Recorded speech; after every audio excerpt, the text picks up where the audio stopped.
बिस्मिल्लाहिर्रहमानिर्रहीम। इक़रा बिस्मि रब्बिकल्लज़ी खलक़।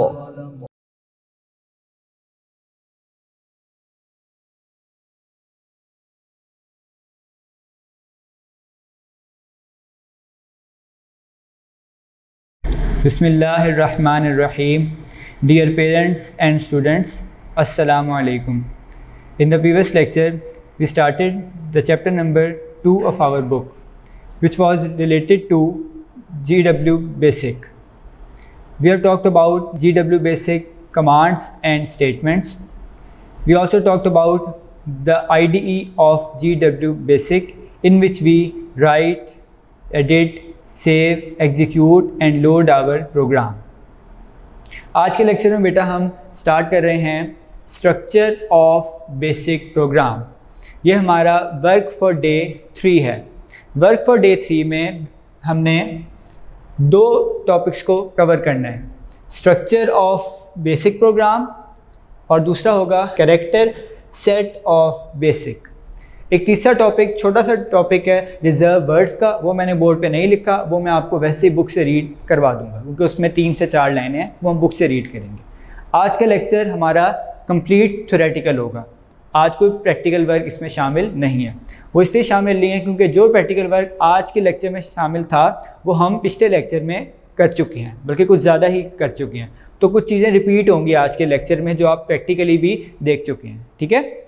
और परेशान ना हो अगर कोई चीज़ आपको नहीं समझ आई। आगे हमने कमांड्स और स्टेटमेंट्स को इंडिविजुअली भी पढ़ना है, तो उस वक्त हम प्रैक्टिकली देखेंगे उनको, उस वक्त आपको और समझ आएगी उनकी, ठीक है। तो स्टार्ट करते हैं फर्स्ट टॉपिक से, स्ट्रक्चर ऑफ बेसिक प्रोग्राम। सबसे पहले लफ्ज़ देखें स्ट्रक्चर। स्ट्रक्चर का मतलब क्या होता है? जैसे आपका ह्यूमन स्ट्रक्चर होता है, स्ट्रक्चर का मतलब बेसिक चीज़ जिससे वो बनता है, बेसिक इंग्रेडिएंट जो होता है किसी भी चीज़ का, वो स्ट्रक्चर है कि किस तरह हमने उसको बनाना है। अब हमारा जो ह्यूमन बॉडी है उसमें उसका भी एक स्ट्रक्चर है।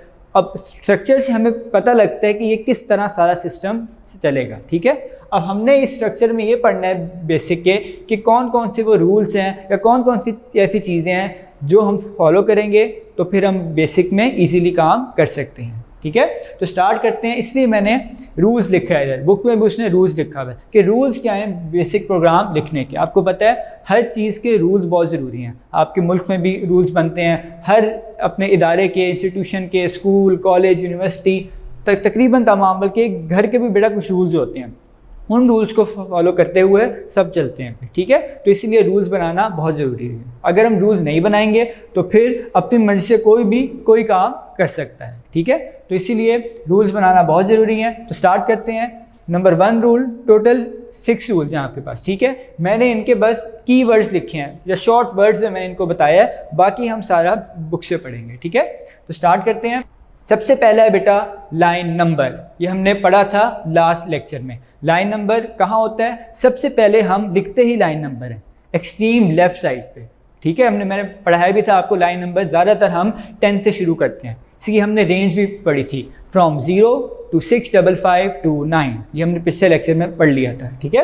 अब लाइन नंबर उसने कहा है रूल में कि every statement should begin with a line number, कि आपने हर स्टेटमेंट को लाइन नंबर से स्टार्ट करना है, ठीक है। ये लाजमी है बेटा इसमें, ठीक है। यहाँ पे बताया था मैंने लाइन नंबर किस में ज़रूरी है? स्टेटमेंट्स में ज़रूरी है। लेकिन मैंने ये भी बताया था कुछ कमांड के साथ भी आप लाइन नंबर लिख लेते हैं, जैसे CLS क्लियर स्क्रीन। CLS क्या है? Clear screen. ये हमने पढ़ना है आगे जाके। ये बेटा एक कमांड है, लेकिन हम इसके साथ भी लाइन नंबर यूज़ कर लेते हैं, ठीक है। तो इसीलिए लाइन नंबर बहुत ज़रूरी है, स्पेशली स्टेटमेंट्स के साथ, ठीक है। तो every line should begin with a line number, every statement should begin with a line number. Number 2 and statement. अब बेटा हमने स्टार्ट तो बता दिया किस तरह करना है बेसिक प्रोग्राम को, अब हमने बताना है कि एंड कैसे करना है प्रोग्राम को हमने, ठीक है। एंड के लिए बेटा एंड स्टेटमेंट यूज़ होती है। स्टेटमेंट से आपको पता चल रहा है इसमें लाइन नंबर ज़रूरी होगा, लाइन नंबर आपको लिखना पड़ेगा।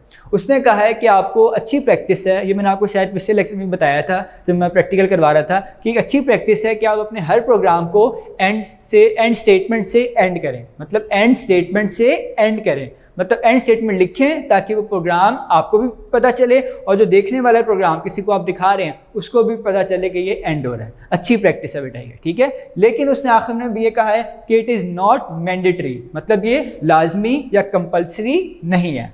अगर आप नहीं भी लिखेंगे तो आपका प्रोग्राम रन हो जाएगा, एग्जीक्यूट हो जाएगा। जैसे मैंने पिछले लेक्चर में किसी एक प्रोग्राम में एंड स्टेटमेंट नहीं लिखी थी, मेरा फिर भी प्रोग्राम एग्जीक्यूट हो गया था। So it is not mandatory to write end statement, but it is a good practice to end every program with end statement. Number 3, repetition.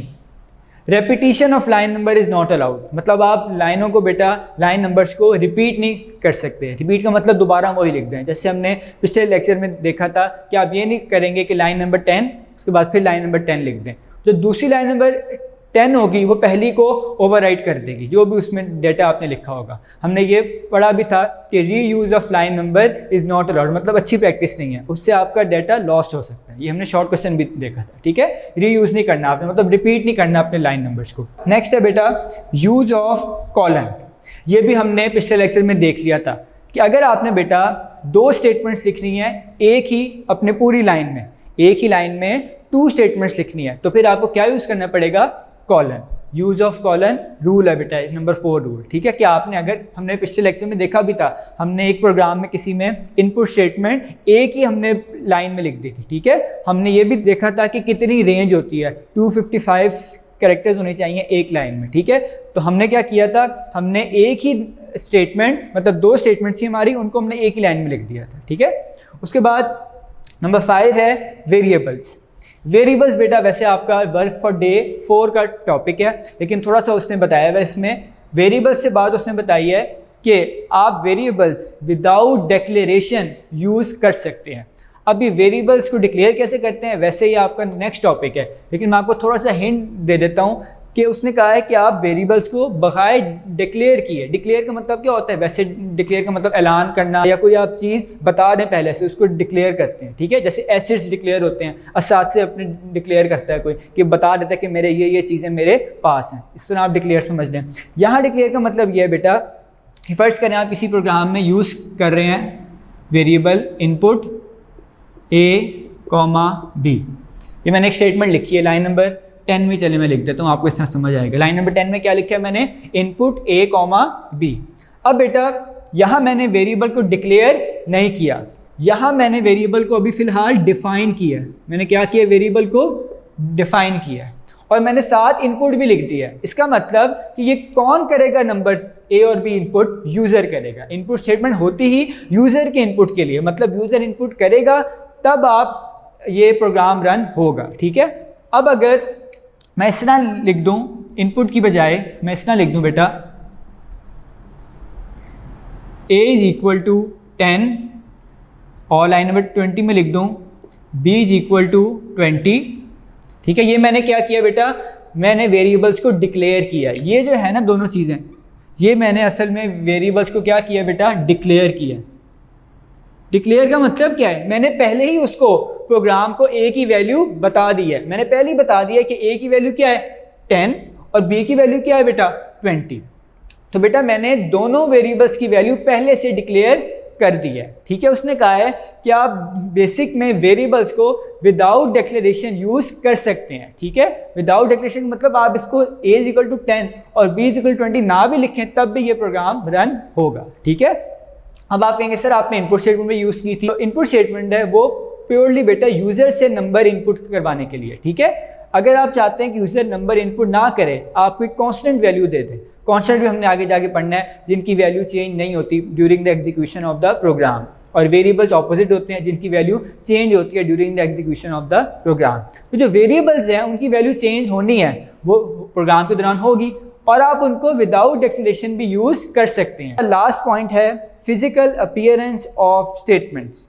Physical appearance of statements ये भी हमने बेटा लास्ट लेक्चर में पढ़ लिया था, जब हमने ऑर्डर पढ़ा था कि किस तरह एग्जीक्यूशन होती है GW बेसिक स्टेटमेंट्स की या प्रोग्राम की। बेटा असेंडिंग ऑर्डर में होती है। हमने पढ़ा था कि from smaller value to larger value, ठीक है, या from small line number to larger line number, greater line number, ठीक है।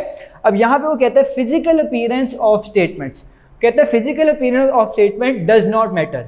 मतलब अगर आपने एग्जाम्पल भी देखें, लाइन नंबर 60 फिर लिखा है 30, ये उसने बुक में एग्जाम्पल दी है, ठीक है। लाइन नंबर 60 पहले लिखा है और फिर लाइन नंबर 30 लिखा है।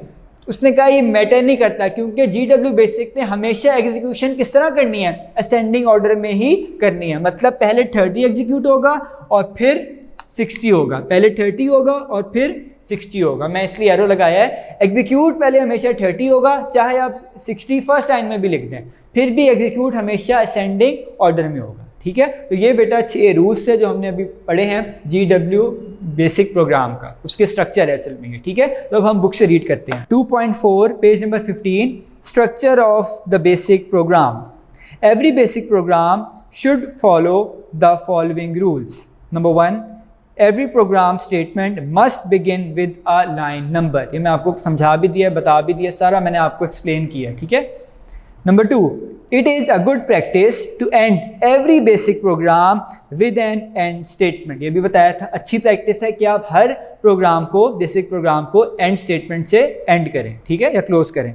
However, it is not mandatory. Mandatory का मतलब कंपल्सरी या लाजमी, ठीक है, या लाजिम, लेकिन ये उसने कहा है ज़रूरी नहीं है। However, it's not mandatory, ये ज़रूरी नहीं है। Number 3, repetition of line numbers within a program is not allowed. मतलब आप एक ही प्रोग्राम में, विद इन, उसी के अंदर एक ही प्रोग्राम में आप लाइन नंबर्स को रिपीट नहीं कर सकते, not allowed. Number 4, 2 or more statements can be written on a line but they must be separated by a colon. मतलब आप एक या एक से ज़्यादा स्टेटमेंट भी लिख सकते हैं, आप 3 भी लिख सकते हैं बेटा, बस आपने करना क्या है, यूज़ ऑफ कॉलन, कॉलन को यूज़ करके फिर आप जितनी मर्जी स्टेटमेंट्स लिख दें। लेकिन एक और बात ये भी याद रखिएगा कि वो उनके जो नंबर ऑफ़ कैरेक्टर्स हैं उन स्टेटमेंट्स के, वो 255 से ज़्यादा ना हो। ये हमने लास्ट में पढ़ लिया था, हमने पढ़ा था कि किस तरह आप प्रोग्राम को राइट करते हैं बेसिक में, ठीक है, क्रिएट और सेव। मैं आपको भी बता देता हूँ, पेज नंबर 14 पे लिखा हुआ बेटा, page number 14, create and save program में जो हमने सेकंड पैराग्राफ पढ़ा था, उसकी आप थर्ड लाइन में दोबारा पढ़ो, सेकंड और third line. A GW basic program line cannot have more than 255 characters. मतलब अगर आप एक लाइन में 255 कैरेक्टर से ज़्यादा लिख रहे हैं तो वो अलाउड नहीं है। आप ये तो कर सकते हैं कि आप मल्टीपल स्टेटमेंट्स लिख दें, लेकिन वो मल्टीपल स्टेटमेंट्स भी आपने ध्यान रखना है, उनके भी नंबर ऑफ कैरेक्टर्स टोटल जब मिलेंगी वो एक लाइन में। क्योंकि बेटा आप इस तरह कर रहे होंगे, मैं आपको इधर समझा देता हूँ। आपने यहाँ लिखा है इनपुट ए, फिर आपने डाला कॉलन, फिर आपने लिखा है इनपुट बी, फिर आपने डाला कॉलन, फिर आपने लिखा है इनपुट और फिर आपने लिखा है सी। अब बेटा आपने 3 स्टेटमेंट्स जो लिख दिए हैं एक लाइन में, लेकिन आपने ये भी ध्यान रखना है तीनों के नंबर ऑफ कैरेक्टर्स 255 से ज़्यादा ना हो। अब ये कैरेक्टर्स क्या होते हैं, ये हमारा नेक्स्ट टॉपिक है, ठीक है। वैसे भी आपको मैं बता चुका हूँ, एक जो आपका लेटर है अल्फ़ाबेटिक लेटर इंक्लूडिंग स्पेसेस, वो बेटा कैरेक्टर है, ये मैं पहले भी बता चुका हूँ। बाकी जो क्लासेज हैं, मैं क्लास 6 या 7 के लेक्चर्स में मैं उनको बता चुका हूँ कि कैरेक्टर्स क्या होते हैं। अभी आपको भी मैंने बताना है, ठीक है। ये समझ लें इस वक्त इनपुट में कितने नंबर ऑफ कैरेक्टर्स, 1 2 3 4 5 इनपुट के कैरेक्टर्स हैं। और अगर आप पूरा बताएं इनपुट ए में कितने कैरेक्टर्स हैं, तो वो बेटा 7 बनेंगे। किस तरह 7, 5 तो इसी के हो गए, एक जो है बेटा कैरेक्टर वो स्पेस के लिए और ए के लिए बन जाएगा ये 7। तो टोटल कितने हो गए number of characters input A में, 7 कैरेक्टर्स, ठीक है। ये हमने अभी पढ़ना है। Number 5, in basic variables can be use without declaration. मैंने आपको ये भी बताया है ए और बी की एग्जाम्पल से कि आप विदाउट डिक्लेरेशन यूज कर सकते हैं वेरिएबल्स को। Number 6, in a basic program, the physical appearance of the program statements does not matter. Physical appearance मतलब जब आपको नजर आ रही होती हैं, आप देख रहे होते हैं फिजिकली उनको, कोई मैटर नहीं करती वो। For example, in a program line number 90 can appear before line number 60. मैंने 60 और 30 की एग्जाम्पल दी थी, बुक में उसने 60 और 90 की एग्जाम्पल दी है, ठीक है। अब अगर आपने लिखा है 90 पहले आ गया, 60 बाद में आया, फिर भी बेटा 60 पहले एग्जीक्यूट होगा, ठीक है। यही उसने कहा है, for example in a program line number 90 can appear before line number 60. 90 60 से पहले आ सकती है। However, the program statements will always execute according to the ascending order.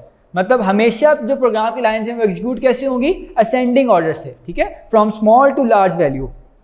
Of a specified line numbers, मतलब जो असेंडिंग ऑर्डर है उन lines का, specified उन खास लाइंस का, उसी में वो एग्जीक्यूट होगा। ठीक है, तुम्हारा बेटा पेज नंबर 15 कंप्लीट हो गया, topic structure of the basic programme.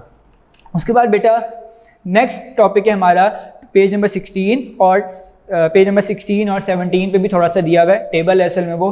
2.5 character set of BASIC, ये मैंने नेक्स्ट टॉपिक लिखा हुआ है, कैरेक्टर सेट ऑफ बेसिक। अब बेटा ये कैरेक्टर सेट ऑफ बेसिक क्या है?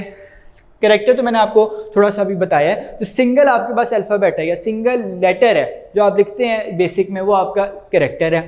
सेट का मतलब जब आप मल्टीपल कैरेक्टर्स को आपस में ज्वाइन या लिखते हैं, आप उसको सेट बना देते हैं। सेट आपको पता है मजमुआ होता है, कलेक्शन होता है वेल डिफाइंड डिस्टिंक्ट ऑब्जेक्ट्स का, वेल डिफाइंड डिस्टिंक्ट ऑब्जेक्ट्स का। तो यहाँ पे हम एक नहीं है कैरेक्टर, मल्टीपल होते हैं कैरेक्टर्स, तो इसलिए हम उसको सेट में लिखते हैं, कैरेक्टर सेट ऑफ बेसिक। मतलब इस सेट में बेटा तमाम कैरेक्टर्स आएंगे जो हम बेसिक में यूज कर सकते हैं। ठीक है, अब फर्स्ट पॉइंट है वैलिड कैरेक्टर्स, ये बड़ी इंपॉर्टेंट बात है। वैलिड का मतलब जो इस बेसिक में वैलिड है, मतलब ये ना हो कि कोई, वैसे बेटा कैरेक्टर्स बहुत से हैं लेकिन आपने सिर्फ वैलिड कैरेक्टर्स लिखने हैं बेसिक में, क्योंकि ये पहले से डिफाइन है उसकी लैंग्वेज में, तो आपने इनवैलिड गलत कैरेक्टर नहीं लिखना। ठीक है, नेक्स्ट बेटा alphabets, numeric and special characters. Alphabets, numeric and special characters, ये आपको पता होंगे। अल्फ़ाबेट्स तो आपको पता है, आपके जो ABCs को आप कहते हैं, स्मॉल और कैपिटल दोनों। नेक्स्ट है न्यूमेरिक। न्यूमेरिक बेटा, न्यूमेरिक में नंबर्स आएंगे। स्पेशल कैरेक्टर्स, स्पेशल कैरेक्टर्स क्या होते हैं आपके? जो आपके comma, semi colon, colon, add sign, number sign, exclamation mark, question mark, इसके अलावा single quotation marks, double quotation, ये सारे बेटा आते हैं स्पेशल कैरेक्टर्स में, ये हमने अभी आगे देखने हैं। ठीक है, सेट है पूरा टेबल की फॉर्म में। आगे बेटा एग्जाम्पल्स ही हैं, एग्जाम्पल्स ऑफ कैरेक्टर्स, ये मैं आपको अभी बुक से पढ़ाता हूँ कि बुक में हर एक के बारे में बताया हुआ है। मैंने कुछ साइन डाल दिए हैं, जैसे equal to, plus, minus, slash, brackets है जिनको आप पैरेंथेसिस भी कहते हैं। उसके अलावा कैरेट साइन है, ये एक्सपोनेंशिएशन का है, ये इसको आप पावर साइन भी कहते हैं। परसेंटेज साइन आप मैथ में कहते हैं, यहाँ कुछ और नाम है इसका, अभी हम देखते हैं सारा ये। Number sign, dollar sign, exclamation mark, ये सारे मैंने आपको काफ़ी बता दिए हैं। Less than, greater than, add sign, question mark, full stop, comma, और कुछ मैंने नीचे यहाँ वर्ड्स लिखे हैं। ठीक है, कॉम्बिनेशन ऑफ वर्ड। असल में ये कुछ आपको कीज़ भी लग रही होंगी कीबोर्ड की, जो हमने 9th में पढ़ा था। ब्लैंक, ये असल में ब्लैंक स्पेस होता है। ठीक है, स्पेस जो मैंने बताया के कैरेक्टर, ठीक है, उसने स्पेस की जगह ब्लैंक लिखा हुआ है इधर। आगे टैब, टैब आपको पता है कि आपने मल्टीपल अगर स्पेसेस देनी हो डॉक्यूमेंट में तो आप टैब प्रेस करते हैं। एंटर की से आप नेक्स्ट लाइन में जाते हैं। ये सारा हमने काफ़ी चीज़ें कीज़ के बारे में 9th में पढ़ लिया था। अब हम देखते हैं बेसिक में क्या काम करती हैं ये। अच्छा बेटा, ये जो इंग्लिश में आप काम देखते हैं ना इन सब चीज़ों का, जैसे क्वेश्चन मार्क का, इसके अलावा कॉलन, सेमी कॉलन, कोटेशन का, ये ज़रूरी नहीं है बेसिक में भी वही काम हो, बेसिक में इनका अपना फंक्शन होगा। ठीक है, इसलिए ध्यान से देखें इसको। पेज नंबर 16 मैं बुक से रीड कर रहा हूँ। टॉपिक है character set of basic. Character set of a language defines all characters which are valid to use in programs written in that language। मतलब जो valid हैं यूज़ करने के लिए वो आप इसमें आते हैं इस सेट में। ठीक है, The character set of VW basic comprises का मतलब consist of, मुश्तमिल होते हैं alphabets, numeric and some special characters, ये मैंने बता दिया। अब कौन कौन से आते हैं उसने नीचे पॉइंट्स में लिखा हुआ है। The alphabets include upper case and lower case. Upper case का मतलब बेटा कैपिटल, लोअर केस का मतलब स्मॉल, इसको आप कैपिटल ABC और स्मॉल ABC कहते हैं। Upper case capital, lower case small. Number 2, numeric characters include digits from 0 to 9। ये मैं आपको बहुत बार बता चुका हूँ बेटा, तमाम दुनिया के नंबर्स इन 10 डिजिट से ही मिलके बने हैं। कौन कौन से हैं? 0 to 9, ये आपको पता होगा, आपने 9th में नंबर सिस्टम में भी देखा था, 0 to 9। ठीक है, और अल्फ़ाबेट्स आपको पता है A to Z होते हैं। ठीक हो गया। Numeric characters include digits from 0 to 9। GW basic characters set include the following special characters. ठीक है, अब ये वाले स्पेशल के कैरेक्टर्स हैं बेटा जो टेबल में उसने दिए हैं। ठीक है, अब गौर से देखें, टेबल में फर्स्ट जो कॉलम है उसमें लिखा हुआ है कैरेक्टर, सेकंड कॉलम में उसका मीनिंग लिखा हुआ है। ठीक है, हम सारे ये पढ़ेंगे, ठीक है, एक एक करके। मैं स्टार्ट कर रहा हूँ। पहला है बेटा ब्लैंक। ब्लैंक का मतलब अब यहाँ स्पेस कह सकते हैं। ठीक है, स्पेस को ब्लैंक कहते हैं इधर। क्योंकि उसने और कोई कैरेक्टर नहीं लिखा हुआ। ब्लैंक भी एक कैरेक्टर है बेटा, स्पेस भी एक कैरेक्टर है, क्योंकि ये मेमोरी में उतनी ही जगह लेता है जितना बाकी के कैरेक्टर ले रहे होते हैं, ठीक है। तो इसलिए आप लोग इसको ब्लैंक को भी कैरेक्टर ही समझना है आपने। नेक्स्ट कैरेक्टर है इक्वल टू।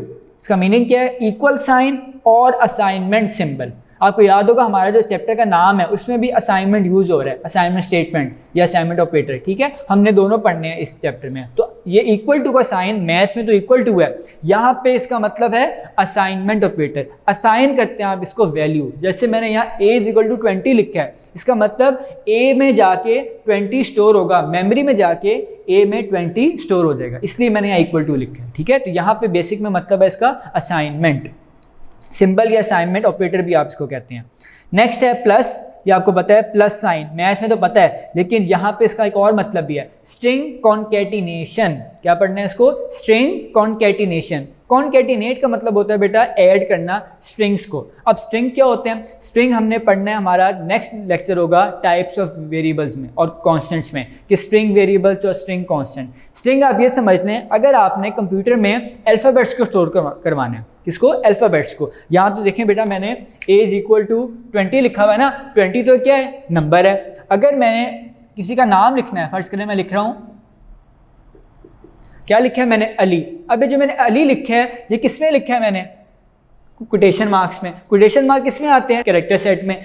और यहाँ भी मुझे वेरिएबल की टाइप चेंज करनी पड़ेगी, यहाँ लिखना पड़ेगा मुझे a string is equal to, string का साइन भी अभी आगे जाकर आपको पढ़ना है, डॉलर साइन स्ट्रिंग को शो करता है, ठीक है। ये अभी कुछ आगे की बात मैं बता रहा हूँ ताकि आपको समझ आ जाए।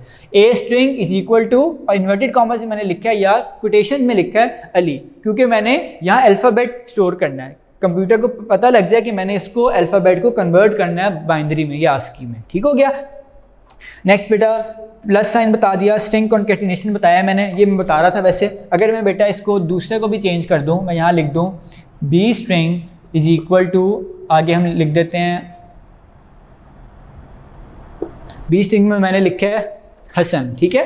अगर मैंने इन दोनों को ज्वाइन करके लिखना है, जैसे हम नाम लिखते हैं माय नेम इज, आगे जो भी नाम होता है हम मिला के लिखते हैं ना, तो बेसिक में इस तरह लिखते हैं हम A string plus B string, या आप इस तरह लिख देंगे print A string plus B string, ठीक है। फिर ये आंसर आएगा। मैंने प्रॉपर्ली प्रोग्राम नहीं लिखा, बस आपको समझाया। अब इन दो से क्या होगा, जो भी ए स्ट्रिंग में वैल्यू पड़ी होगी, इस वक्त पड़ी है अली और बी स्ट्रिंग में पड़ी है हसन, तो ये प्रिंट में क्या लिख देगा, दोनों को ऐड करके अली हसन, ठीक है।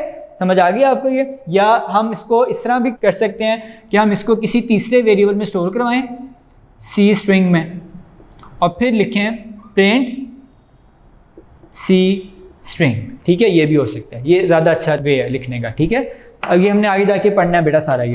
नेक्स्ट है माइनस साइन। माइनस साइन का माइनस ही मतलब है जो मैथ में और बेसिक में भी। आगे स्टेरिक और मल्टीप्लिकेशन सिंबल। ये जो बेटा साइन है आपके पास स्टेरिक का, ये इस तरह होता है, आपको पता है। जो स्टेरिक का साइन है ये बेटा आपने मल्टीप्लिकेशन के लिए यूज़ करते हैं आप मैथ में ये यूज़ करते हैं। मैं इधर लिख रहा हूँ सेपरेट, मैथ में आप मल्टीप्लिकेशन या स्मॉल एक्स की तरह होता है, क्रॉस की तरह, लेकिन बेसिक में बेटा ये स्टेरिक यूज़ होता है। क्यों? क्योंकि बेटा एक्स एक कैरेक्टर है, वो अल्फ़ाबेट्स में आता है A to Z में, तो इसलिए मैथ में आप यूज़ कर सकते हैं इस तरह, कंप्यूटर में हमेशा आपने स्टेरिक यूज़ करना है, या मल्टीप्लिकेशन सिंबल कहते हैं इसको, ठीक है। स्पेलिंग इसके हैं ASTERISK, एस्टेरिक वैसे बनता है लेकिन पढ़ते इसको स्टेरिक है, ए यहाँ साइलेंट है, ठीक है। स्टेरिक और मल्टीप्लिकेशन सिंबल। नेक्स्ट है बेटा स्लैश और डिवीजन सिंबल। स्लैश, अब ये कौन सी स्लैश है? ये वाली स्लैश है बेटा, ये मैं यहाँ भी ड्रॉ करता हूँ, फॉरवर्ड स्लैश है ये। फॉरवर्ड स्लैश एक होती है बैकवर्ड स्लैश, वो भी आगे शायद हम देखेंगे, ठीक है। फॉरवर्ड स्लैश का मतलब क्या है? डिवीजन। स्लैश और डिवीजन सिंबल। नेक्स्ट है caret sign. Caret exponentiation symbol और कंट्रोल CTRL की। अब इसके तीन फंक्शन हो सकते हैं, या तो कैरेट, नाम इसके वजह से कैरेट साइन कहते हैं, तो क्या है कैरेट? कैरेट ये साइन होता है बेटा, ये वाला कैरेट साइन, इसको आप पावर साइन भी कभी कहते हैं। एक और नाम जो प्रॉपर नेम है इसका एक्सपोनेंशिएशन सिंबल, एक्सपोनेंट सिंबल भी आप कभी कहते हैं इसको। और CTRL की, CTRL की का भी एक काम करता है, कंट्रोल की का जो कीबोर्ड में है। उसके बाद है बेटा लेफ्ट पैरेंथेसिस राइट पैरेंथेसिस। अब जो पैरेंथेसिस है ना बेटा, ये राउंड ब्रैकेट्स को कहते हैं। राउंड ब्रैकेट्स को क्या कहते हैं असल में? पैरेंथेसिस। ये है लेफ्ट पैरेंथेसिस और ये है राइट पैरेंथेसिस। नेक्स्ट बेटा परसेंट और इंटीजर डिक्लेरेशन। अब ये जो साइन है आप मैथ में पढ़ते हैं परसेंटेज साइन, यहाँ पे भी मतलब क्या है? परसेंट, बोलते परसेंट हैं लेकिन लिखते या बेसिक में जो इसका प्रॉपर वे है बोलने का या जो फंक्शन है वो है इंटीजर को डिक्लेयर करवाने के लिए। इंटीजर मतलब नंबर्स, आपको पता है पॉजिटिव और नेगेटिव नंबर्स को क्या कहते हैं हम? इंटीजर्स। ठीक है, तो उन दोनों को अगर आपने डिक्लेयर करवाना है तो आपको लिखना पड़ेगा ये वाला साइन। ठीक है, फर्स्ट करें मैं आपको एग्जाम्पल भी दे देता हूँ। यहाँ मैं अगर लिख रहा हूँ ए, आगे मैं लिखता हूँ -20, यहाँ मैंने क्या लिखा है? ए, आगे कौन सा साइन है? परसेंटेज साइन, उसके बाद इक्वल टू -20। -20 मतलब ये इंटीजर है ना -20, तो इसलिए मैंने यहाँ इंटीजर सिंबल यूज किया। ठीक है, नेक्स्ट बेटा आगे है नंबर साइन। नंबर साइन आपको पता है हैश साइन भी आप इसको कहते हैं। और डबल प्रिसिजन डिक्लेरेशन। अब ये भी बेटा आगे जाके आपने पढ़ना है डबल प्रिसिजन क्या होती है। ठीक है, ये हम आगे टाइप्स ऑफ कॉन्स्टेंट्स और वेरिएबल्स में पढ़ेंगे, तो इसलिए अभी परेशान ना हो आप, फिलहाल इसको इसी तरह देख लें। ठीक है, नेक्स्ट है डॉलर साइन और स्ट्रिंग डिक्लेरेशन। ये मैं बता चुका हूँ, कहते हैं आप इसको डॉलर साइन है और ये काम क्या करता है? स्ट्रिंग को डिक्लेयर करवाता है। जैसे मैंने यहाँ स्ट्रिंग को डिक्लेयर करवाया था, ये देखिए मैं अब यहाँ डिक्लेयर करवा रहा हूँ बेटा। ठीक है, ये मैं डिक्लेयर यहाँ मैंने वैल्यू करवाई है इसकी। नेक्स्ट बेटा एक्सक्लेमेशन पॉइंट और single precision declaration. Exclamation point या आपने ये वाला साइन होता है, ठीक है, या आपने देखा होगा एक्सक्लेमेशन मार्क भी जिसको आप कहते हैं। ठीक है, तो यहाँ बेसिक में इसका फंक्शन है सिंगल प्रिसिजन। ये सिंगल प्रिसिजन क्या होता है? ये वैसे बेटा पॉइंट्स की वैल्यूज को कहते हैं। सिंगल और डबल प्रिसिजन कोई खास लिमिट होती है, वहाँ तक स्टोर करता है पॉइंट की वैल्यू कंप्यूटर में, वो हम आगे जाके अभी पढ़ेंगे। ठीक है, तो इसलिए अभी परेशान ना हो। नेक्स्ट है लेफ्ट ब्रैकेट राइट ब्रैकेट। जो आपकी स्क्वायर ब्रैकेट होती है ना बेटा मैथ में, मैं यहाँ बता देता हूँ आपको। स्क्वायर ब्रैकेट, ये जो स्क्वायर ब्रैकेट होती है आपकी, इसको बेसिक में ब्रैकेट ही कहते हैं। मतलब स्क्वायर नहीं, उसने लिखा हुआ बस लेफ्ट ब्रैकेट और राइट ब्रैकेट। क्या कहते हैं? Left bracket right bracket. इसको कहते हैं लेफ्ट पैरेंथेसिस और इसको कहते हैं राइट पैरेंथेसिस। थोड़ा सा डिफरेंस किया हुआ है उसने। ठीक है, नेक्स्ट है कॉमा। इसका मतलब कॉमा ही है। कॉमा आप क्या करते हैं? अगर मैंने यहाँ लिखना था, मैंने शुरू में लिखा था इनपुट ए कॉमा बी, ये जो मैंने कॉमा डाला ये मैंने दो वेरिएबल्स को सेपरेट किया बेटा। ठीक है, नेक्स्ट देखते हैं अब डबल कोटेशन मार्क्स और स्ट्रिंग डेलीमीटर। अब स्ट्रिंग डेलीमीटर का मतलब है बेटा कि आप स्ट्रिंग को डिक्लेयर करवाने के लिए डबल कोटेशन मार्क्स यूज करते हैं। एक और मैं आपको बता दूं, हम डबल कोटेशन में आदत है उर्दू में और इंग्लिश में, हम डबल कोटेशन इस तरह डाल देते हैं जैसे कॉमा होता है, या जिसको आप कहते हैं कॉमे का ऑपोजिट लिख देते हैं। इस तरह कॉमा इस तरह डालते हैं तो हम इसी तरह एक्सक्लेमेशन साइन भी डाल देते हैं, और या फिर हम इस तरह डालते हैं, स्टार्ट इस तरह करते हैं, इसको आप उल्टा कॉमा कह दें या 6 कह दें, छोटा सा, जो भी आप इसको समझ लें। लेकिन बेटा असल में ये किस तरह यूज़ होता है? असल में बेटा ये कंप्यूटर में इस तरह यूज़ होता है, यानी बार्स, वर्टिकल बार्स या वर्टिकल लाइन से शो होता है। ठीक है, इसमें कॉमा नहीं नजर आएगा आपको कंप्यूटर में। उसके बाद है पीरियड, डॉट और डेसिमल पॉइंट। ये आपको पता है, जिसको आप फुल स्टॉप कहते हैं इंग्लिश में, ये मैंने बनाया हुआ है। इसको आपके बहुत से नाम लिखे हुए हैं इसने, पीरियड, डॉट और डेसिमल पॉइंट। पॉइंट भी आप इस तरह लगाते हैं। ठीक है, बेसिकली में भी यही मतलब है इसका। अगर आपने कोई वैल्यू लिखनी है 1.2 तो आप ये पॉइंट लगाएंगे। ठीक है, नेक्स्ट है सिंगल कोटेशन मार्क, अपॉस्ट्रोफी और रिमार्क इंडिकेटर। अब बेटा ये सिंगल कोटेशन मार्क जो होता है ना, ये वाला सिंगल, अगर मैं यहाँ डालूँ सिंगल कोटेशन मार्क, ये बेटा इसका एक तो मतलब सिंगल कोटेशन मार्क है जैसे इंग्लिश में होता है, दूसरा मतलब उसने कहा है अपॉस्ट्रोफी। अपॉस्ट्रोफी जैसे आप डालते हैं, फर्ज करें आप लिखते हैं अपॉस्ट्रोफी है, जैसे आप डालते हैं, आप इस तरह लिखते हैं,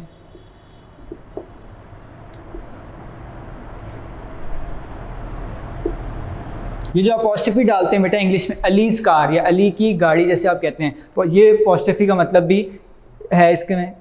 नेक्स्ट है बेटा सिंगल कोटेशन मार्क, अपॉस्ट्रोफी और रिमार्क इंडिकेटर। ये बड़ी इंपॉर्टेंट बात है, रिमार्क इंडिकेटर। बेटा आप रिमार्क्स भी लिख सकते हैं अपने प्रोग्राम में। रिमार्क्स का फ़ायदा क्या होता है कि जो प्रोग्राम आपका आपने तो लिखा है, किसी और को आप दिखा रहे हैं, तो फिर उसको आसानी होती है पढ़ने में कि इस प्रोग्राम की इस लाइन में ये हो रहा है। ठीक है, तो रिमार्क्स भी लिखते हैं, हम आगे जाके पढ़ेंगे। अगर आपको याद आ रहा हो, हम चैप्टर नंबर 1 में फ्लो चार्ट सिंबल्स में भी पढ़ा था एक रिमार्क सिंबल, मैंने थोड़ा सा बताया था वहाँ आपको उसके बारे में। ठीक है, ये भी हम देखेंगे चैप्टर में। नेक्स्ट है सेमीकोलन और कैरेज रिटर्न सप्रेसर। बेटा ये जो दो चीज़ें हैं, सेमीकोलन तो आपको पता है, कैरेज रिटर्न सप्रेसर का मुख्तलिफ लैंग्वेज में मुख्तलिफ काम होता है। कभी ये नेक्स्ट लाइन में जाने के लिए या प्रिंटर को कमांड देने के लिए भी यूज़ होता है। इसके बाद है बेटा कॉलन और लाइन स्टेटमेंट डेलीमीटर। कॉलन तो आपको पता है। अब यहाँ लाइन स्टेटमेंट डेलीमीटर का मतलब है बेटा ये दो स्टेटमेंट्स को मिलाने के काम आता है, ठीक है। लाइन स्टेटमेंट डेलीमीटर, इसका ये मतलब है कि हमने भी पढ़ा था यूज़ ऑफ कॉलन में कि हम दो स्टेटमेंट्स को ज्वाइन कर लेते हैं, मिला देते हैं। मतलब मिलाने का मतलब ये है कि आप एक लाइन में उसको लिख सकते हैं, ठीक है।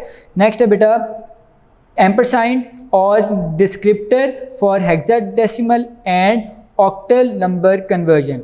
एम्परसाइंड बेटा आपको पता है ये जो एंड साइन होता है ये बड़ी मुश्किल से बनता है, फिर इसी तरह बेटा मुझसे बना है, इतना एग्जैक्टली मुझसे बनता कभी है, तो इसलिए जैसे बुक में बना है वही देख लीजिएगा। एम्परसेंड और डिस्क्रिप्टर, इसका काम क्या है इसमें, descriptor for hexadecimal and octal number. अगर आपने कन्वर्जन करनी है बेसिक में hexa to octal conversion number system की, तब आप ये साइन यूज़ करते हैं, ठीक है। नेक्स्ट है बेटा क्वेश्चन मार्क, इसका मतलब क्वेश्चन मार्क की ज़्यादातर होता है, ठीक है, बेसिक में। आगे है less than symbol, page number 17। Less than symbol, greater than symbol. Less than symbol आप रिलेशनल ऑपरेटर यूज़ करेंगे तब हम देखेंगे कि आपने करना है A is less than B, B is greater than A, तब आप यूज़ करेंगे। उसके बाद है बेटा बैक स्लैश। बैक स्लैश ये होती है, ये बैक स्लैश होती है, ठीक है। इसका क्यों कहते हैं बैक स्लैश, क्योंकि ये बैक इस तरह हो रही है, बैक इस तरह है ना, बैक इस तरह, और फॉरवर्ड को इस तरह कहते हैं, ठीक है, इसलिए इसका नाम है फॉरवर्ड स्लैश, इसका नाम है बैकवर्ड स्लैश, ठीक है, या बैक स्लैश। बैक स्लैश और इंटीजर डिवीजन सिंबल। अब बैक स्लैश का एक काम है कि इंटीजर डिवीजन करती है। इंटीजर डिवीजन हमने आगे जाके पढ़ना है टाइप्स ऑफ ऑपरेटर्स में, ठीक है, क्या होती है इंटीजर डिवीजन। नेक्स्ट है ऐड साइन, ये आपको पता है ऐड साइन बना जी, ये ऐड साइन है, ये इसका काम ऐड साइन है ज़्यादा, मतलब इसमें कोई ख़ास बेसिक में फंक्शन नहीं है इसका, ऐड साइन का ऐड ही मतलब है इसमें, ठीक है। नेक्स्ट है अंडरस्कोर। अंडरस्कोर भी आपको पता होगा, एक तो बेटा आप डालते हैं डैश, एक डालते हैं आप अंडरस्कोर, ये जो नीचे डालते हैं बिल्कुल इसको कहते हैं अंडरस्कोर। पता होगा आप लोगों को, अगर किसी का ईमेल एड्रेस है आप ज़्यादातर अंडरस्कोर डालते हैं उसमें, ये अंडरस्कोर का मतलब है। नेक्स्ट है बेटा बैक स्पेस। बैक स्पेस आपको पता है जो काम कीबोर्ड में वही काम इधर है इसका। Deletes large character type, deletes large character type, लेकिन लेफ्ट साइड पे। बैक स्पेस हमेशा लेफ्ट साइड से करते हैं, मतलब आपने अगर लिखा है, फर्ज करिए मैं यही यहाँ पे है हमारा जो हमारा की माउस पे कर्सर है वो इधर है, तो अगर बैक स्पेस में यहाँ बेटा करूँगा तो ये किसको करेगा डिलीट, एस को डिलीट करेगा, तो एस मतलब लेफ्ट साइड पे वो करता है डिलीट, और जो डिलीट की है वो राइट साइड से डिलीट करती है कैरेक्टर को, ठीक है। नेक्स्ट है ESC, एस्केप, शॉर्टकट की है ये, ठीक है, escape. Erases the current line from the screen, जो करंट लाइन होगी ना आपकी स्क्रीन से उसको अरेज कर देगा। नेक्स्ट है बेटा टैब, ये मैंने बताया था आपको, tab moves print position to the next tab stop. Tab stops are every 8 columns, मतलब कितने स्पेस देता है बेटा, 8 कॉलम्स, तो क्या है टैब स्टॉप। दोबारा एक बार देखें, moves print position, print position अगर आपने प्रिंट करना है तो प्रिंट पोजीशन को नेक्स्ट टैब स्टॉप पे ले आते हैं, और हर टैब स्टॉप कहाँ है, 8 कॉलम्स के बाद। देखें tab stops are every 8 column, हर 8 कॉलम्स के बाद टैब स्टॉप है, ठीक है। कॉलम्स और रोज बेटा असल में स्क्रीन को भी डिवाइड किया जाता है कॉलम्स और रोज में, तभी उसकी रेजोल्यूशन स्क्रीन की आती है आपको। स्क्रीन रेजोल्यूशन आप जो करते हैं डिटरमिन, वो करते हैं रोज और कॉलम से, ये भी हमने 9th में पढ़ा था मॉनिटर में, ठीक है। नेक्स्ट है enter, terminates input to a line and moves cursor to the beginning of the next line. ये आपने बहुत यूज़ किया होगा एंटर की। एंटर की क्या करती है बेटा, उस लाइन पे जहाँ आप लिख रहे हैं उसको टर्मिनेट कर देती है, ख़त्म कर देती है, क्लोज कर देती है, और नेक्स्ट लाइन में आपका कर्सर नेक्स्ट लाइन के स्टार्ट में आ जाता है, बिगिनिंग में, beginning to the next of the next line, और execute statements in direct mode, या स्टेटमेंट्स को डायरेक्ट मोड में एग्जीक्यूट करते हैं। अब आप कहेंगे सर ये डायरेक्ट मोड में स्टेटमेंट्स कहाँ से आ गई, वो तो इनडायरेक्ट मोड में होती हैं। बेटा मैंने आपको बताया था कोई ख़ास डिफरेंस नहीं है, हमें लिखा हुआ नहीं आता बेसिक में कि ये डायरेक्ट मोड है या इनडायरेक्ट मोड है, ठीक है। तो ज़्यादातर आप क्या करते हैं, डायरेक्ट मोड में अगर आपने फर्ज करें कोई प्रोग्राम रन हो रहा है, तो प्रोग्राम जब रन होता है तो आप फर्ज करें स्क्रीन पे लिखा हुआ है एंटर फर्स्ट नंबर, तो आप प्रेस करते हैं 1, आपने प्रेस किया 1, उसके बाद एंटर प्रेस करते हैं आप। ये यहाँ वो बात कर रहा है कि यहाँ पे आप डायरेक्ट मोड में एंटर भी यूज़ कर सकते हैं, ठीक है। नेक्स्ट बेटा आगे हमारा छोटा सा टॉपिक है, ये मैंने बोर्ड पे नहीं लिखा, वैसे ही पढ़ाने वाला है, reserved words. Reserved words, reserved का मतलब वैसे क्या होता है, आप उर्दू में अगर देखें या वैसे आप आम लाइफ में देखें, आप फर्ज करें किसी होटल में जाते हैं, वहाँ किसी जो टेबल है उस पर लिखा होता है रिजर्व्ड, ठीक है। रिजर्व्ड का मतलब पहले से वो रिजर्व्ड है, बुकिंग हुई हुई है उसकी, मतलब या ऑक्यूपाइड, पहले से उन्होंने बुकिंग करवाई हुई है, आप उस टेबल पे नहीं बैठ सकते, उन्होंने बुकिंग रिजर्व्ड की हुई है अपने लिए, ठीक है, अपने लिए उन्होंने वो टेबल रिजर्व की है, ठीक है। अब बेटा यहाँ पे मतलब क्या है, यहाँ पे बेटा बेसिक में कुछ ऐसे आपके पास वर्ड्स हैं जिनको आप as a variable name use नहीं कर सकते, ठीक है। उनका बेसिक में अपना एक मीनिंग है जो प्री डिफाइंड है, पहले से डिफाइंड बेसिक वालों ने किया हुआ है इसके इंटरप्रेटर या इसके कंपाइलर में, ठीक है। तो हम देखते हैं क्या है ये रिजर्व्ड वर्ड्स और कीवर्ड्स, दो नाम है इसके, या रिजर्व वर्ड्स या keywords are the words which have predefined meaning, जिनका प्री डिफाइंड मीनिंग होता है। इन बेसिक में these have predefined uses and can not be used और redefined for any other purpose. इनका पहले से बेटा मीनिंग होता है प्री डिफाइंड यूजेस, मतलब आप यूज नहीं इनको कर सकते। These have predefined uses मतलब इनके पहले से डिफाइंड यूजेस हैं। And can not be use और रीडिफाइंड, और ना ये यूज हो सकते हैं ना ये रीडिफाइन हो सकते हैं, मतलब खुद नहीं आप इनको रीडिफाइन कर सकते, ठीक है। फॉर एनी अदर पर्पस, किसी भी पर्पस के लिए, मकसद के लिए, इन अ बेसिक प्रोग्राम में, मतलब जैसे हैं वैसे ही यूज़ करते हैं इनको, ठीक है। एग्जाम्पल क्या है, keywords can not be use as variable name, ये मैंने बताया था कीवर्ड्स को आप as a variable name use नहीं कर सकते। मैं अभी इसके आपको एग्जाम्पल भी देता हूँ। Some of the keywords of BASIC are, कौन कौन से हैं, इफ, एल्स, देन, वाइल, आगे ETC एटसेट्रा, और भी इस तरह के बहुत से, ठीक है। मतलब जो चीज़ें पहले से डिफाइंड है, फर्ज करें आप इस तरह नहीं लिख सकते A is equal to if, अगर आप इन्वर्टेड कॉमास में भी लिख रहे हैं इसको स्ट्रिंग में, फिर भी बेटा आप ये नहीं कर सकते, ये गलत है। A is equal to if, क्योंकि इफ़ क्या एक रिजर्व वर्ड है, ये आपने आगे स्टेटमेंट पढ़नी है, इफ़ देन एल्स या इफ़ देन स्टेटमेंट, ठीक है। तो इसलिए वाइल भी एक रिजर्व वर्ड है क्योंकि वाइल वेंट लूप है, ठीक है। इसके अलावा और भी जो चीज़ें पहले से डिफाइंड हैं वो आप as a variable name use नहीं कर सकते, ठीक है। जैसे आप A is equal to input नहीं कह सकते, वो भी पहले से नाम है स्टेटमेंट का। A is equal to print नहीं लिख सकते आप, ये भी रिजर्व वर्ड है। तो ये सारे बेटा रिजर्व वर्ड हैं, ठीक है। तो यहाँ तक हमारा वर्क फॉर डे 3 कंप्लीट होता है। मैं आपको बस शॉर्ट क्वेश्चन बता दूँ, पेज नंबर 2 नोट्स का question number 13, write down any 2 rules that should be followed in every basic programme. कोई से 2 रूल्स लिखने हैं बेटा, मैंने 6 बताए थे, आप शॉर्ट क्वेश्चन में कोई से 2 लिखेंगे। Next question number 14 page number 3 notes का, what is character set of BASIC. ये बेटा आपने इसका आंसर जहाँ से पेज नंबर 16 स्टार्ट होता है वहाँ से लिखना है। Character set of a language defines all characters which are valid to use in programs written in that language. The character set comprises of alphabets, numeric and some special characters. Question number 15. What are reserved words or keywords? Give examples. Reserved words or keywords are the words which have predefined meaning in BASIC. Some of the keywords of BASIC are if, else, then, while, etc. ठीक है बेटा, यहाँ मैंने then के बाद comma नहीं डाला, comma डाल दीजिएगा, ठीक है। हमारा क्वेश्चन नंबर 15 तक काम आज वर्क फॉर डे 3 का कंप्लीट होता है। स्टूडेंट्स अब हम स्टार्ट कर रहे हैं वर्क फॉर डे 4। डे 4 में हम 2 टॉपिक्स कवर करेंगे। पहला है वेरिएबल्स और दूसरा है rules for naming variables in basic, ठीक है। ये जो टॉपिक है इसमें जो सेकंड टॉपिक है रूल्स, ये लॉन्ग क्वेश्चन है, बोर्ड में आ चुका है 1-2 बार, और वेरिएबल्स शॉर्ट क्वेश्चन है, और कभी ये मिला के भी लॉन्ग क्वेश्चन आ जाता है। वो इस तरह क्वेश्चन देते हैं, define variables, also write down the rules for naming variables in basic, ठीक है। तो आपने तमाम रूल्स लिखने हैं और वेरिएबल्स की डेफिनेशन लिखनी होती है। सबसे पहले हम आते हैं बेटा इसकी डेफिनेशन पे। नेम्ड मेमोरी लोकेशंस, ब्रैकेट में लिखा है मेमोरी सेल्स। नेम्ड का मतलब बेटा इनका कोई नाम होता है, जाहिर है वेरिएबल का कोई नाम होगा तभी आप उसको एक्सेस कर सकेंगे। आप इस तरह एग्जांपल लें, जैसे आपका नाम है, आपको लोग नाम से आपकी पहचानते हैं, सबसे पहले नाम आपका पुकारते हैं, तो समझे वेरिएबल्स का भी नाम बहुत ज़रूरी है, ठीक है। Named memory locations, named memory location होती हैं या मेमोरी सेल्स। मैं आपको ड्रॉ करके दिखा देता हूँ डायग्राम से, इसी तरह आपको समझ आएगी। फिलहाल मैं ये देखिए मैंने एक मेमोरी बनाई है और उसके अंदर मैं कुछ पार्टीशंस कर रहा हूँ। ये सेल्स हैं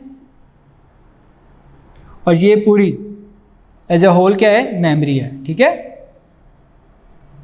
ठीक है, यहाँ तक ये मेमोरी है और ये एक एक सेल है, 1 2 3 4 5 फिलहाल सेल्स बनाए मैंने, ठीक है। Named memory locations, memory cells which are use to store. अब यूज क्यों होते हैं, स्टोर करने के लिए, सेव करने के लिए। क्या, प्रोग्राम्स इनपुट डेटा, प्रोग्राम का इनपुट डेटा मतलब बेटा जब आप लिखते हैं इनपुट एंटर फर्स्ट नंबर, हमने प्रोग्राम किए थे पिछले लेक्चर में, जब हम करते हैं इनपुट नंबर, फर्स्ट करें मैंने नंबर एंटर किया 1, ये जो मैं कर रहा हूँ 1, ये 1 जाके स्टोर होता है इस मेमोरी सेल्स में। कहाँ स्टोर होता है? मेमोरी सेल्स में, उसी वेरिएबल के अंदर। ठीक है, मैं आपको मिसाल देता हूँ बेटा ताकि आपको आ जाए समझ। देखिए फर्स्ट करें, यहाँ पे फर्स्ट जो इसकी मेमोरी लोकेशन है, मेमोरी सेल है, इसको मैं देता हूँ ए बेटा एक ए इज इक्वल टू, मैं मेमोरी लोकेशन को कर रहा हूँ कम ताकि आपको अच्छी तरह समझा सकूँ। ठीक है, मैंने फ़िलहाल 3 मैंने लोकेशंस बनानी है। ए इज इक्वल टू मैं लिख रहा हूँ, मैंने वैल्यू दी 1। ठीक है, ए इज इक्वल टू 1। ये जो मैंने 1 लिखा है ये है प्रोग्राम्स इनपुट डेटा, और ए क्या है? वेरिएबल है। ठीक है, अब मैं लिखता हूँ बी इज इक्वल टू 2। अब 2 क्या है? प्रोग्राम्स इनपुट डेटा, और बी क्या है? वेरिएबल। ठीक है, अब ये प्रोग्राम मैं आपको छोटा सा बता देता हूँ, सम का है, 2 नंबर्स को ऐड करने का। ठीक है, यहाँ तक तो मैं आपको वेरिएबल्स की डेफिनेशन समझ आ गई होगी। नेक्स्ट जो पार्ट है डेफिनेशन का, वो देखते हैं। Which are used to store programs input data, यहाँ तक समझ आ गई।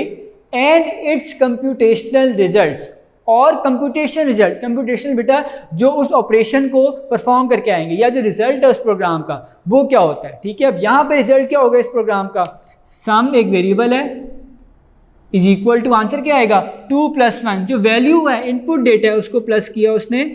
ए में क्या पड़ा हुआ था? 1, बी में क्या पड़ा हुआ था? 2, तो 2 + 1, और बीच में लगा हुआ था प्लस का operator, arithmetic operator, 2 + 1 is equal to 3। तो ये बेटा किसमें स्टोर हो गया? जाके सम में। सम भी क्या? एक वेरिएबल है। ठीक है, तो ये है कंप्यूटेशनल रिजल्ट्स। कंप्यूटेशनल रिजल्ट्स मैं आपको इस तरह एरो से बता देता हूँ कि जो सम है ये आपका इस वक्त कंप्यूटेशनल रिजल्ट समझ लें इसको। ठीक है, इस प्रोग्राम के लिए। ठीक हो गया।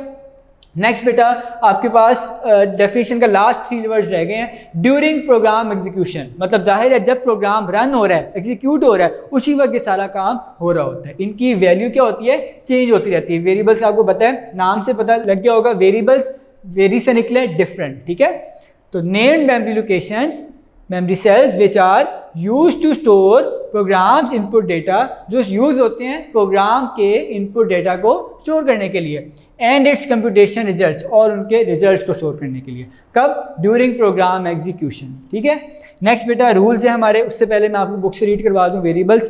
Variables are named memory locations, memory cells which are use to store programs input data and its computation results during program execution. ठीक है, ये हम सारा पढ़ लिया।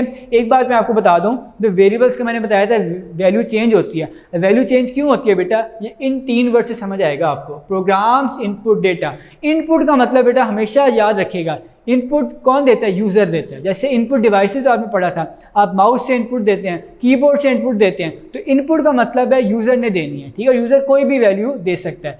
पहली दफ़ा प्रोग्राम चलाया, वैल्यू दे दी 1, दूसरी दफ़ा चलाया, वैल्यू दे दी 7, तीसरी दफ़ा चलाया, value they the 10।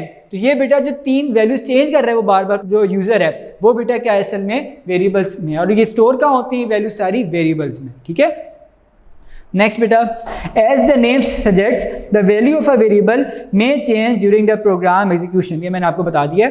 If a variable is assigned no value, the GW basic assumes the value of variable to be 0। Variable को अगर आपने कोई वैल्यू असाइन नहीं की तो GW बेसिक क्या समझेगा? उसकी वैल्यू को 0। लेकिन ये 0 समझेगा न्यूमेरिक वेरिएबल के केस में, अगर कोई न्यूमेरिक वेरिएबल है। न्यूमेरिक वेरिएबल क्या होता है ये आपने पढ़ना है नेक्स्ट लेक्चर में, जिसमें नंबर स्टोर होते हैं, न्यूमेरिक वैल्यू स्टोर होती है, उनको आप न्यूमेरिक वेरिएबल्स कहते हैं। न्यूमेरिक वेरिएबल्स में अगर आपने कोई वैल्यू वेरिएबल्स को असाइन नहीं की, बस करें जैसे मैंने लिखा है यहाँ इज इक्वल टू 1, अगर मैं नहीं असाइन करता तो फिर बेटा ये 0 समझेगा। GW बेसिक क्या समझेगा? 0। लेकिन अगर कोई स्ट्रिंग वेरिएबल है, स्ट्रिंग वेरिएबल में आपको पता है अल्फाबेट स्टोर होते हैं, स्ट्रिंग स्टोर होते हैं। यहाँ पे अगर मैं कोई वैल्यू नहीं दूंगा, सिंपल छोड़ दूंगा, फर्ज करें मैं लिख रहा हूँ इधर A string is equal to, आगे मैं ये सिंपल क्या कर रहा हूँ, सिंपल मैंने डबल इन्वर्टेड कॉमास लिख दिया, बीच में कुछ नहीं लिखा, तो ये ब्लैंक समझेगा इसको, या नल स्ट्रिंग समझेगा, एम्प्टी स्ट्रिंग समझेगा। नल का मतलब होता है एम्प्टी। ठीक है, यही बात की उसने। If a variable is assigned no value, the GW basic assumes the value of variable to be 0 in case of numeric variables and null to string variables। ठीक है, null वो समझेगा बेटा string variables के लिए, जिसको आप null string भी कहते हैं या empty string भी कहते हैं। नेक्स्ट बेटा रूल्स हैं, rules for naming variables in basic. आपने कंफ्यूज नहीं होना बेटा रूल्स से और जो वर्ड फॉर डे 3 में स्ट्रक्चर मैंने पढ़ाया था, इसलिए मैंने इन दोनों टॉपिक्स को स्प्लिट किया 2 डेज में, कि डे 3 में आप पढ़ लें स्ट्रक्चर ऑफ बेसिक प्रोग्राम या रूल्स ऑफ बेसिक प्रोग्राम, 4 में आप पढ़े, डे 4 में rules for naming variables in basic, दोनों 6 हैं, ये भी 6 है वो भी 6 है, तो इसलिए आपने कंफ्यूज नहीं होना, दोनों एक दूसरे से मुख्तलिफ हैं, ठीक है। तो आपने पेपर में आए तो बड़े ध्यान से क्वेश्चन को पढ़ना है, फिर उसका आंसर लिखना है कि रूल्स पूछे उसने नेमिंग वेरिएबल्स के या उसने प्रोग्राम लिखने के रूल्स पूछे, दोनों में फ़र्क है, ठीक है। तो इसलिए स्टार्ट करते हैं। नंबर 1, वेरिएबल नेम, आगे मैंने वैसे मैथ में जैसे लिखते हैं लैंग्वेज में वो लिख दिया मैंने, variable name is less than equal to 40 characters. वैसे इसका मतलब है बेटा कि वेरिएबल नेम है वो 40 कैरेक्टर्स से ज़्यादा नहीं होना चाहिए। लेस देन इक्वल टू इसका मतलब है लेस देन इक्वल टू, मतलब या तो 40 से कम हो या 40 हो, 40 से ज़्यादा कैरेक्टर्स नहीं हो सकते। कैरेक्टर्स मैंने आपको पिछले डे में बताया था क्या होते हैं कैरेक्टर्स, ठीक है। तो 40 कैरेक्टर से ज़्यादा आपका वेरिएबल नेम नहीं होना चाहिए। Number 2, may contain alphabets, numbers and decimal point. क्या क्या आ सकते हैं वेरिएबल नेम में? अल्फ़ाबेट्स आ सकते हैं और अल्फ़ाबेट्स दोनों आ सकते हैं। अपर केस का मतलब capital, lower case means small, दोनों आ सकते हैं। नंबर्स भी आ सकते हैं, numeric values and decimal point भी आ सकता है। इस तरह भी हो सकता है, आप इस तरह लिख दें A.1 is equal two percent कोई भी वैल्यू 3 दे दें इसको, ये भी हो सकता है, डेसिमल पॉइंट आ सकता है बेटा इसमें, ठीक है। नेक्स्ट है number 3, first character must be an alphabet. First character बेटा मस्ट बी एन अल्फ़ाबेट, लाजमी पहला कैरेक्टर आपका अल्फ़ाबेट होना चाहिए। इसका मतलब क्या है? फर्स्ट कैरेक्टर मैं लिख रहा हूँ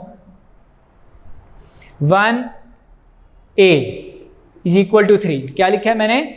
1A इज इक्वल टू 3। अब बेटा फर्स्ट जो कैरेक्टर है वेरिएबल का वो क्या आ गया? नंबर। ये गलत है, ये अलाउड नहीं है बेसिक में। इस तरह हो सकता है, आप इस तरह कर लें A1, ये सही है क्योंकि A क्या एक अल्फ़ाबेट है और 1 क्या एक न्यूमेरिक है, ये हो सकता है। लेकिन ये नहीं करेंगे आप, पहले नंबर लिख दें बाद में अल्फ़ाबेट, ये नहीं हो सकता, ठीक है। So first character must be an alphabet in a variable, ठीक है। Number 4, reserve words can't be used, मतलब रिजर्व वर्ड्स जो हैं या की वर्ड्स जो हैं उनको आप यूज़ नहीं कर सकते एज अ वेरिएबल नेम। मतलब if, then, else, while, wend, ये सारे मैंने बताए थे आपको डे 3 में, ये आप नहीं यूज़ कर सकते एज अ वेरिएबल नेम। क्यों? क्योंकि इनका पहले से प्री डिफाइंड मीनिंग है बेसिक में। Number 5, blank spaces are not allowed. Blank spaces allowed नहीं है बेटा। एम्प्टी स्पेसेस मतलब आप एम्प्टी जगह नहीं छोड़ सकते वेरिएबल्स के दरमियान, ठीक है। देखें ज़रा, फर्स्ट करें मैं यहाँ लिखता हूँ A, बल्कि मैं इसको वैसे ही रहने देता हूँ, इसको मैं चेंज करता हूँ क्योंकि इसमें मल्टीपल हैं कैरेक्टर्स, ठीक है। मैं इसको लिखता हूँ सम इज इक्वल टू 3 की जगह मैं लिखता हूँ S और UM। लिखा तो मैंने सम है लेकिन स्पेस दे दी है, आपको नजर आ रहा है? ये जो मैंने स्पेस दी है ये क्या है बेटा? असल में ये असल में है ब्लैंक स्पेस, तो ये अलाउड नहीं है। ये भी अलाउड, क्रॉस डाल दिया मैंने, ये अलाउड नहीं है। So blank spaces are not allowed in variables. Next बेटा नंबर 6 लास्ट है, last character of variable name may be a special type declaration character। अब बेटा ये टाइप डेक्लेरेशन कैरेक्टर्स क्या होते हैं, ये वैसे हमारा नेक्स्ट टॉपिक है, मैं आपको फिर भी बता देता हूँ थोड़ा सा कि ये टाइप डेक्लेरेशन कैरेक्टर्स क्या होते हैं, फिर मैं समझाऊंगा। टाइप डेक्लेरेशन बेटा जो कैरेक्टर्स हैं बेसिक में वो टोटल 4 हैं। एक है बेटा आपका स्ट्रिंग या $साइन, एक है आपका नंबर साइन, एक है आपका परसेंटेज साइन और एक है आपका एक्सक्लेमेशन मार्क, ठीक है। ये 4 बेटा साइन है टाइप डेक्लेरेशन कैरेक्टर्स के, ठीक है। $साइन, नंबर साइन, परसेंटेज साइन और एक्सक्लेमेशन मार्क, ठीक है। ये चारों आपने पढ़ने हैं, नेक्स्ट हम लेक्चर में ये पढ़ेंगे टाइप डेक्लेरेशन कैरेक्टर्स। अब यहाँ थोड़ा सा बता रहा था क्योंकि रूल में है ये। Last character of variable name, तो लास्ट है ना बेटा कैरेक्टर वेरिएबल नेम का, may be a special type declaration character, may be a special type declaration character, वो हो सकता है एक स्पेशल टाइप डेक्लेरेशन कैरेक्टर। अब आप इस तरह लिख सकते हैं जैसे मैंने आपको डे 3 में बताया था, ए स्ट्रिंग, याद होगा आपको। अब बेटा ए क्या है? वेरिएबल नेम, जो लास्ट कैरेक्टर है उसका वो क्या है? एक टाइप डेक्लेरेशन कैरेक्टर। तो इसका मतलब लास्ट कैरेक्टर को आप टाइप डेक्लेरेशन बना सकते हैं, हो सकता है वो, ठीक है। फर्स्ट तो आपको पता है हमेशा अल्फाबेट होना चाहिए अकॉर्डिंग टू रूल नंबर 3। तो last character of variable name may be a special type declaration character, हो सकता है, ठीक है। उसके बाद बेटा लास्ट में उसने एक बात लिखी हुई है इस पेज के लास्ट में कि अगर आपने डिफाइन नहीं किया, कोई आपने टाइप वेरिएबल नहीं लिखा, लास्ट में वेरिएबल के टाइप डेक्लेरेशन कैरेक्टर नहीं लिखा, तो GW बेसिक उसको समझेगा एक रियल टाइप वेरिएबल, उसको क्या समझेगा, एज्यूम करेगा real type variable. Real type, real का मतलब यहाँ रियल नंबर से आप ले लें, कंसिडर करें रियल नंबर्स वो जो यूनियन होते हैं रैशनल और इरेशनल नंबर्स का कम्बिनेशन होते हैं, तो उनको कहते हैं हम रियल नंबर्स। तो उसको क्या समझेगा वो एक रियल टाइप वेरिएबल, अगर आप कोई टाइप डेक्लेरेशन के कैरेक्टर वेरिएबल नेम के लास्ट में नहीं लिखेंगे। ठीक है, अब हम बुक से पढ़ते हैं 2.7.1 rules for naming variables in basic. Each variable that is used in a basic programme must have a name. ये मैं बता चुका हूँ, नाम लाजमी है, तभी बेटा आप रेफरेंस लेते हैं उससे। ठीक है, the name of variable is used for further references made to it. अब नेम ऑफ वेरिएबल बेटा क्यों जरूरी है, ताकि आपने आगे रेफरेंस लेना है, तो यहाँ वेरिएबल्स का नाम होगा तभी उसका एड्रेस हमें पता लगेगा, ताकि हम रेफरेंस ले सकें। ठीक है, the value of the variable is accessed by its name. Variable की वैल्यू कैसे एक्सेस होती है, नेम से, नाम से। In GW basic there are some rules for naming variables. कौन कौन से बेटा, ये हम पढ़ते हैं। Number 1, in GW basic a variable name can not be more than 40 characters long. Can not be more than मतलब 40 कैरेक्टर्स से ज़्यादा नहीं हो सकते। The variable name may contain alphabets both upper case and lower case, numbers and decimal point. ये मैंने आपको समझा दिया था। The first character in the variable name must be an alphabet, ये भी मैंने बताया था, rule number 3। Rule number 4, reserve words can't be used as variable names, ये भी मैंने बताया था आपको, इफ देन एल्स आप यूज़ नहीं कर सकते। Number 5, blank spaces are not allowed in variable name. Rule number 5 मैंने देखा था, ब्लैंक स्पेस नहीं आप यूज़ कर सकते, इसकी एग्जांपल भी मैंने आपको दी है। Number 6, however the last character of a variable name may be a special type declaration character indicating the type of a variable. ये जो लास्ट वाला है ना बेटा, ये मैं बताता है टाइप के वेरिएबल की, ये हमने नेक्स्ट लेक्चर में पढ़ना है। ये स्ट्रिंग है, ये शो करता है स्ट्रिंग वेरिएबल को, ये साइन शो करता है इंटीजर का इंटीजर वेरिएबल को। ठीक है, और जो बाकी हैं नंबर और एक्सक्लेमेशन, ये सिंगल प्रिसीजन और डबल प्रिसीजन को शो करते हैं, ये हमने नेक्स्ट लेक्चर में पढ़ना है। ठीक है, नेक्स्ट बेटा, if a type of variable is not specified it is assumed as a real type variable. अगर आपने टाइप नहीं लिखी, मतलब ये टाइप डेक्लेरेशन कैरेक्टर में से कोई नहीं लिखा, तो GW बेसिक इनको क्या समझेगा, एक रियल टाइप वेरिएबल। ठीक है, तो यहाँ पे हमारा रूल्स भी कंप्लीट हो गए, पेज नंबर 17 कंप्लीट हो गया। अब बेटा हम शॉर्ट क्वेश्चंस पे आ जाएं, आप नोट्स निकालें। Page number 3 question number 16, what are variables. Variables are name memory locations. ये बेटा मैंने सारी डेफिनेशन आपके जो पढ़ाई थी यही नोट्स में, आप देख लीजिएगा। Question number 17, write down any 2 rules for naming variables in basic. Short question है तो कोई से 2 रूल, 6 में से कोई से 2 लिखने हैं, लॉन्ग में तमाम लिखने हैं। Question number 18, what is real type variable? If a type of variable is not specified, it is assumed as a real type variable. तो आप क्या समझेंगे इसको, एक real type variable, अगर type specify नहीं किया आपने। ठीक है, तो क्वेश्चन नंबर 18 तक आपके बेटा कंप्लीट हो गया है शॉर्ट क्वेश्चंस, और पेज नंबर 17 तक हमने चैप्टर नंबर 2 कंप्लीट कर लिया है। ठीक है, इसको आपने अच्छी तरह पढ़ना है, वर्क फॉर डे 3 को भी और डे 4 को भी। ठीक है, पहले आप डे 3 के अच्छी तरह रूल्स को देखिएगा बेसिक के, फिर आप डे 4 पे आइएगा, मिक्स नहीं करने दोनों को, कंफ्यूज नहीं होना। ठीक है, अगर फिर भी कोई प्रॉब्लम हो तो आप हमारे जो व्हाट्सएप नंबर है जो इस वीडियो के आखिर में दिया गया है, उस पर आप हमसे रब्ता कर सकते हैं। तो आज का लेक्चर हम इधर ही कंप्लीट करते हैं। अल्लाह हाफिज़।